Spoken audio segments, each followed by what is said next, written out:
नमस्कार दोस्तों, मैं doctor Ravindra Savarkar made school में फिर से एक बार आपका स्वागत करता हूँ। इस वीडियो का टॉपिक है हाइपरकेलेमिया। सीरम पोटेशियम की normal range 3.5 to 5.5 milli equivalent per litre के बीच होती है। अगर सीरम पोटेशियम लेवल 3.5 मिली इक्विवेलेंट पर लीटर के नीचे हो तो इसे हाइपोकेलेमिया बोला जाता है। अगर सीरम पोटेशियम लेवल 5.5 मिली इक्विवेलेंट पर लीटर से ऊपर हो तो उसे हाइपरकेलेमिया बोला जाता है। कुछ लैब्स सीरम पोटेशियम के लिए 5 मिली इक्विवेलेंट पर लीटर की लेवल को अपर नॉर्मल लिमिट कंसिडर करते हैं। पोटेशियम के मेटाबॉलिज्म को समझते हैं। पोटेशियम ये मेनली इंट्रासेलुलर कैटायन होता है और बॉडी का ज़्यादातर पोटेशियम इंट्रासेलुलरली स्टोर्ड होता है। पोटेशियम इंटेस्टाइन से एब्जॉर्ब होकर ब्लड स्ट्रीम में आ जाता है, जहाँ सीरम में पोटेशियम की level 3.5 to 5.5 milli equivalent per litre के बीच मेंटेन होती है। दो ऐसे इंपॉर्टेंट फिजियोलॉजिकल प्रोसेसेस होते हैं जिससे पोटेशियम लेवल अफेक्ट होती है। जब ग्लूकोज इंसुलिन की मदद से सेल में एंटर करता है तब अपने साथ पोटेशियम को भी ले जाता है। दूसरा, जब एसिडोसिस में हाइड्रोजन आयन का कॉन्सेंट्रेशन बढ़ जाता है तब पीएच को मेंटेन रखने के लिए इंट्रासेलुलर पोटेशियम हाइड्रोजन आयन के साथ एक्सचेंज हो जाता है। 90% पोटेशियम एक्सक्रीशन किडनीज के थ्रू होता है और लगभग 10% एक्सक्रीशन स्वेट और अदर बॉडी फ्लूइड्स के थ्रू एक्सक्रीट होता है। किडनीज से होने वाले एक्सक्रीशन किडनीज पे आने वाले सोडियम लोड और अल्डोस्टेरॉन लेवल पे डिपेंड करता है। हाइपरकेलेमिया एक्सेस इंटेक से हो सकता है। इंट्रासेलुलर कंपार्टमेंट से एक्स्ट्रासेलुलर कंपार्टमेंट में पोटेशियम के शिफ्ट से भी हाइपरकेलेमिया हो सकता है। एसिडोसिस और डायबिटिक कीटो एसिडोसिस में ये शिफ्ट फिजियोलॉजिकल वे से होती है, बट कई बार सेल मेम्ब्रेन ब्रेक होने की वजह से पोटेशियम ब्लड स्ट्रीम में रिलीज हो सकता है। इस तरह से ट्यूमर लाइसिस सिंड्रोम, हीमोलाइसिस, रैप्डोमाइलाइसिस और क्रश इंजरी में हाइपरकेलेमिया होता है।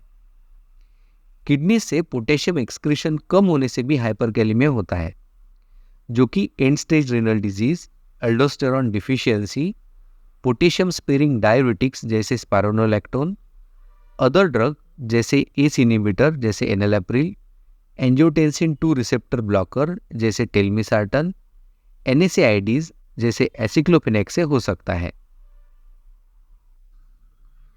जब serum potassium level 3.5 to 5.5 milli equivalent per litre के बीच होती है तब ईसीजी पे सीरम पोटेशियम लेवल का ज़्यादा असर नहीं होता। जब serum potassium level 5.5 to 6.5 milli equivalent per litre के बीच होती है तब टी वेव टॉल, पिक्ड और असिमेट्रिक होती है।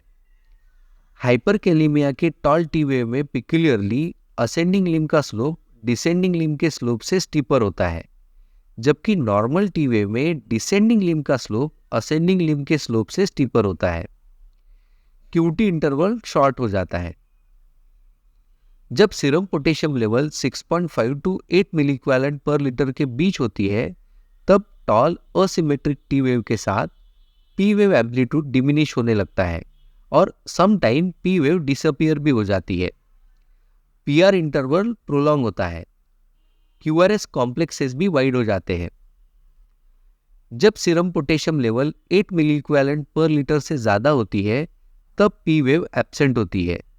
Wide QRS complexes toll T wave के साथ मर्ज होकर साइन वेव पैटर्न बन जाता है। ऐसे केसेस में टॉर्साडेस डी पॉइंटेस टाइप का पॉलीमॉर्फिक वेंट्रिकुलर टैकीकार्डिया होने की रिस्क बहुत ज़्यादा होती है। इस एचसीजी में प्रिकॉर्डियल लीड्स में टी वेव टॉल पिक दिखाई दे रही है। क्लोजली देखें तो असेंडिंग लिम्ब का स्लोप डिसेंडिंग लिम्ब के स्लोप से स्टीपर है। क्यूआरएस कॉम्प्लेक्सेस वाइड है और पी वेव एब्सेंट है। ये सभी फीचर्स हाइपरकेलेमिया इंडिकेट करते हैं।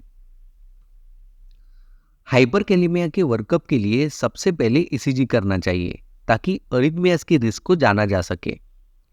अगर ईसीजी नॉर्मल आता है तो पोटेशियम लेवल रीचेक करनी चाहिए, क्योंकि कई बार सीरम पोटेशियम की लेवल ब्लड सैंपल के हीमोलाइसिस से फॉल्सली हाई आ जाती है।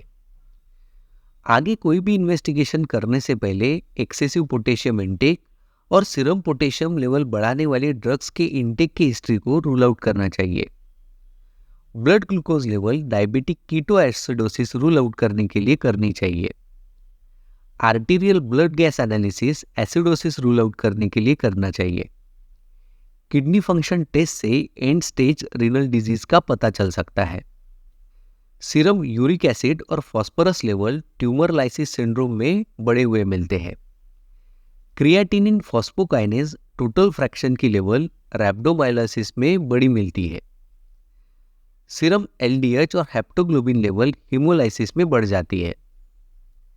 अगर इन सभी टेस्ट से हाइपरकेलेमिया की कॉज का पता ना चल पा रहा हो तो urine potassium level, urine osmolarity, serum osmolarity, serum renin level, serum aldosterone level जैसे टेस्ट हाइपरकेलेमिया के रेयर कॉजेज के लिए करने चाहिए। हाइपरकेलेमिया के ट्रीटमेंट में सबसे पहले एक्सेस पोटेशियम के ओरल और आईवी सोर्स को रिमूव करना चाहिए। सीरम पोटेशियम लेवल बढ़ाने वाले ड्रग्स स्टॉप करने चाहिए। पोटेशियम आयन को इंट्रासेलुलरली शिफ्ट करने के लिए IV dextrose 25% 100 ml with 10 units regular insulin, IV sodium bicarbonate, beta adrenergic agonist जैसे सैल्बुटामोल बाय नेबुलाइजेशन दे सकते हैं। पोटेशियम के फिजियोलॉजिकल इफेक्ट को काउंटर करने के लिए आईवी कैल्शियम ग्लूकोनेट दे सकते हैं। ये ध्यान में रखना जरूरी है कि कैल्शियम ग्लूकोनेट सीरम पोटेशियम की लेवल को कम नहीं करता, बल्कि पोटेशियम के फिजियोलॉजिकल इफेक्ट को कम कर देता है। किडनी से पोटेशियम का एक्सक्रीशन बढ़ाने के लिए लूप डायरेटिक जैसे फ्यूरोसेमाइड यूज कर सकते हैं। गैस्ट्रोइंटेस्टाइनल ट्रैक्ट से पोटेशियम का एब्जॉर्प्शन कम करने के लिए कैटायनिक एक्सचेंज रेजिन जैसे सोडियम पॉलिस्टीरीन सल्फोनेट यूज कर सकते हैं। अगर कोई भी मेडिकल ट्रीटमेंट काम नहीं कर रही हो तो ऐसे पेशेंट का हीमोडायलिसिस करना चाहिए। इस वीडियो को अंत तक देखने के लिए थैंक यू। अगर आपकी कोई भी क्वेरी या सजेशन है तो उन्हें कमेंट सेक्शन में लिखिए। अगर आपको मेरा काम पसंद आ रहा हो तो इस वीडियो को लाइक कीजिए और अपने दोस्तों के साथ शेयर कीजिए। नेक्स्ट वीडियो अपलोड का नोटिफिकेशन पाने के लिए चैनल को सब्सक्राइब कीजिए और बेल आइकन को हिट कीजिए। नेक्स्ट वीडियो तक take care and keep learning.